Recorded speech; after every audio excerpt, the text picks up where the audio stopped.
If I wanted an internship with you, say this summer, do you recommend sending a writing sample? How many writing samples? How long do you want it? Well, first of all, I would say go visit our website so you have a good idea of the company that you're applying to.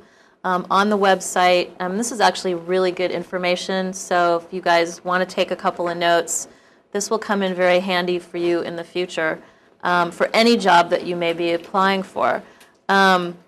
First of all, on our website, we have my history, the history of the company, all of our artists, which I would hope that if you really wanted to work for me, you would be looking at the different artist pages and trying to familiarize yourself with the things that make me happy. I also have an employment page where, I kind of leave up permanently an assistant wanted ad. Okay, so when you're looking for a job, an internship, whatever, you see it posted online in the newspaper, here at school, and you have the job description. You want to take a copy of that job description, and when you're applying for that job, whether it's an internship or a fully paid job, you want to make sure that you address each and every point that that employer is looking for. If you go on my site, you'll probably, it's a paragraph long because I'm trying to weed out the people who write those letters to me saying, I just graduated, I really want to work in the entertainment business. I take that and I go, boom, and it's gone because I don't want to talk to them. I don't want somebody who wants to work in the entertainment business. I want somebody who's writing to me and says, I've just been on your website and I really want to be a publicist. This is the course track that I've taken in school. I've had 3 internships at X, Y, and Z, and I'd love to come and work for your company. I hired a woman just recently, and when I interviewed her, the final question that I asked her was, why do you want to work for me? And she said, because I've been following your website for 1.5 years, and I think you have an amazing company, and I've just decided this is where I'm going to learn the most. I think we'd already had a couple of interviews. She said, I've learned a lot just from talking to you in the interview, and I think I have a skill set that I can bring you, but I also want to learn from you. I hired her.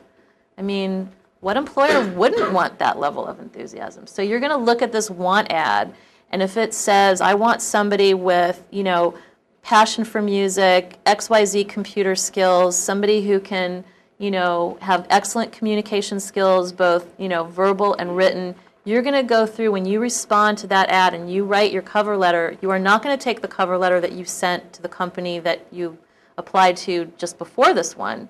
You're going to rip that up.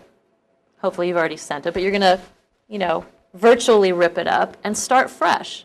I don't want the letter that you already sent to somebody else with my name checked in on that template. I want something that says to me, I've done my homework, I've done my research, I've read the ad, this is who I am, your company's where I want to be. So you're going to take each point that's addressed in that want ad, whether it's 2 or 20, and you are going to address each and every one of those points. If you can do it clearly and succinctly, even better. You don't have to bullet point each one like you're answering questions, but just make sure that you're responding to that particular ad. I can't tell you how many people I've interviewed, how many resumes I've looked at, how many more I've thrown away because they didn't do just that. And if it says send 2 writing samples, send 2 writing samples. Don't send 3, send 2. Don't send 1, send 2. My ads, if you go on my website and look at it, it says send me a brilliant cover letter, because I'm going to look at that a lot more closely than I'm going to look at your resume, especially if you're just graduating or still in school looking for an internship. You don't have a resume yet. You haven't really done anything yet. But I want to know that you can write. I want to know that you can follow instructions. I want to know that you can present yourself well, and that all comes across in your cover letter. So that's probably the most valuable piece of advice or information you'll hear in the last 3 sessions that I did, because that's what's going to help get you the job, or at least get your foot in the door for that interview.